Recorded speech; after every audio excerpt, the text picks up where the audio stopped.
eu quero te adorar, sentir tuas mãos me tocar. A tua presença me trouxe amor. Sejam bem-vindos. Vamos aprender ouvindo e acompanhando a palavra do Deus Altíssimo, que é o Filho amado, o nosso Senhor. Em Apocalipse 19 versos 12 a 13 fala que ele se chama a Palavra de Deus. Estarei colocando vídeos com as notas abertas. Por favor, pause o vídeo para ler as notas. Estou utilizando a versão Bíblia Livre para Todos. Eu pretendo colocar capítulo a capítulo de Mateus até Judas.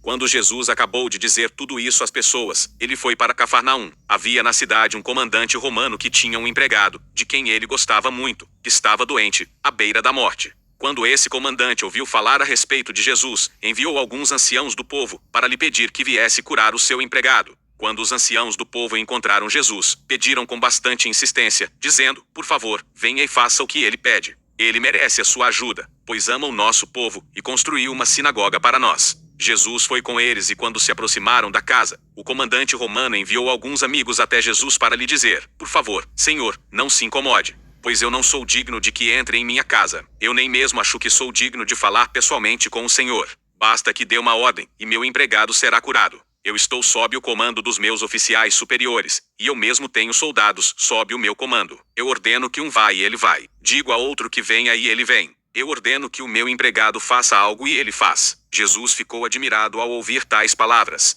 Ele se virou para a multidão que o seguia e disse: eu lhes digo que nem entre o povo de Israel encontrei tanta fé. Então, os amigos do oficial romano voltaram para a casa e encontraram o empregado saudável novamente. Logo depois, Jesus foi para uma cidade chamada Naim, juntamente com os seus discípulos e uma grande multidão. Quando ele se aproximava do portão da cidade, viu que estava saindo um enterro. O homem que tinha morrido era o filho único de uma viúva, e muitas pessoas da cidade a acompanhavam. Quando o Senhor a viu, ficou com muita pena dela. Ele lhe disse: não chore. Jesus se aproximou do caixão e o tocou, e aqueles que o carregavam pararam. Jesus disse: jovem, eu lhe digo, levante-se. O morto se sentou e começou a falar, e Jesus o devolveu para a mãe dele. Todos sentiram medo e louvaram a Deus, dizendo: um grande profeta surgiu entre nós. E também diziam: Deus visitou o seu povo. As notícias a respeito de Jesus se espalharam pela Judéia e por todas as regiões ao redor. Os discípulos de João Batista falaram com ele a respeito disso tudo. João chamou 2 deles e os enviou para que perguntassem a Jesus: o Senhor é aquele que estava para vir, ou devemos esperar outro?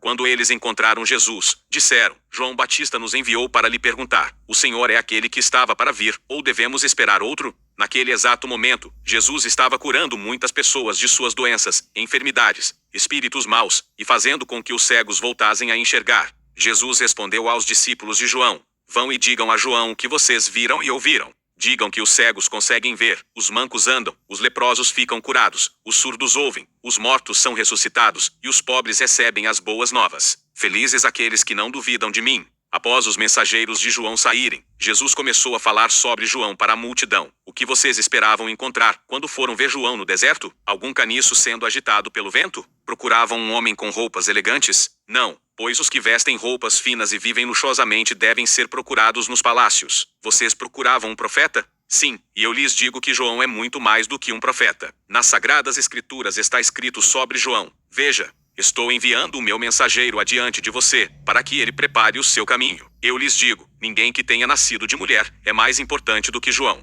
Mas, até mesmo menos importante no reino de Deus, é mais importante do que ele. Ao ouvirem isso, todos que estavam lá, mesmo os cobradores de impostos, entenderam que o que Deus dizia era bom e certo, pois eles tinham sido batizados por João. Mas, os fariseus e os educadores religiosos rejeitaram o que Deus queria que eles fizessem, pois se recusaram a ser batizados por João. Jesus perguntou: com quem eu devo comparar essas pessoas? Elas se parecem com quem? Elas são como crianças sentadas na praça do mercado, dizendo umas para as outras: nós tocamos flauta para que vocês dançassem, e vocês não dançaram. Nós cantamos músicas tristes para que vocês ficassem emocionadas, mas vocês não se emocionaram. Quando João Batista não come pão ou bebe vinho, vocês dizem que ele está possuído pelo demônio. Agora, o Filho do Homem está aqui e come e bebe junto com as pessoas, mas vocês dizem: vejam, ele passa o tempo dele comendo demais e bebendo muito vinho. E tem mais, ele é amigo de cobradores de impostos e de pecadores. No entanto, todos aqueles que seguem pelos sábios caminhos de Deus comprovam como eles são verdadeiros.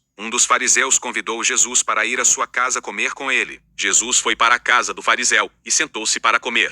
Uma mulher daquela cidade, conhecida como pecadora, descobriu que Jesus estava na casa do fariseu. Ela foi até lá, levando um vaso feito de alabastro cheio de perfume. Ela se ajoelhou ao lado de Jesus, e suas lágrimas molharam os seus pés. Então, ela o secou, usando seus cabelos. Ela beijou os pés de Jesus, e depois espalhou o perfume sobre eles. Quando o fariseu que havia convidado Jesus viu isso, ele pensou, se esse homem fosse realmente um profeta, ele saberia quem é essa mulher que o está tocando, e o tipo de pessoa que ela é, ou seja, uma pecadora. Jesus disse ao fariseu, Simão, eu tenho algo a lhe dizer. Simão respondeu, diga, mestre. Certa vez, 2 pessoas deviam para um homem que emprestava dinheiro. Um devia 500 denários, e o outro, apenas 50. Nenhum deles tinha condições de pagar o homem que lhes havia emprestado dinheiro. Então, ele perdoou as dívidas. Qual deles terá mais afeição por esse homem? Simão respondeu, eu acho que aquele que devia mais. Jesus disse, você está completamente certo. Virando-se para a mulher, ele disse para Simão, você vê essa mulher? Quando eu entrei em sua casa, você não me deu água para lavar os meus pés. Mas, ela lavou os meus pés com as suas lágrimas. Ela secou os meus pés com os seus cabelos. Você não me beijou, mas, desde que entrei, ela não parou de beijar os meus pés. Você não colocou azeite na minha cabeça, mas ela derramou perfume em meus pés. Então, eu lhe digo que os muitos pecados dela foram perdoados. E isso só foi possível porque o amor dela é grande. Mas, aquele que é pouco perdoado, pouco ama. Então, Jesus disse para a mulher, os seus pecados foram perdoados. Os que estavam sentados, comendo com ele, começaram a falar entre si, quem é este que até mesmo perdoa pecados? Mas, Jesus disse para a mulher, a sua fé a salvou. Vá em paz. Lucas capítulo 7.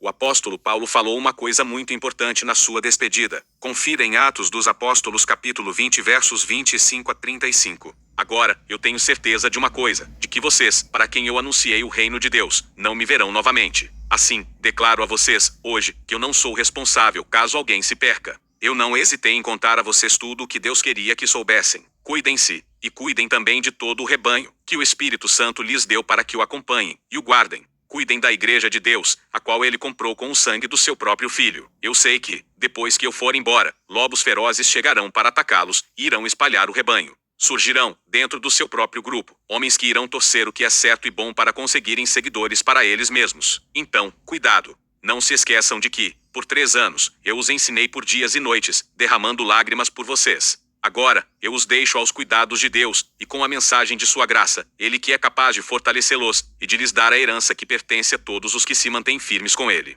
Eu nunca desejei a prata, o ouro ou as roupas de ninguém. Vocês sabem que eu trabalhei com minhas próprias mãos, para suprir tudo o que eu e os que me acompanhavam precisávamos. Em tudo o que fiz, mostrei-lhes que devemos trabalhar para ajudar os mais fracos, sempre nos lembrando das palavras do Senhor Jesus, há mais felicidade em dar do que em receber. Deus Altíssimo, pelo poder da Tua palavra, o Seu Filho amado, nosso Senhor, nos abençoa e nos guarda, nos ilumina e nos guia por um bom caminho.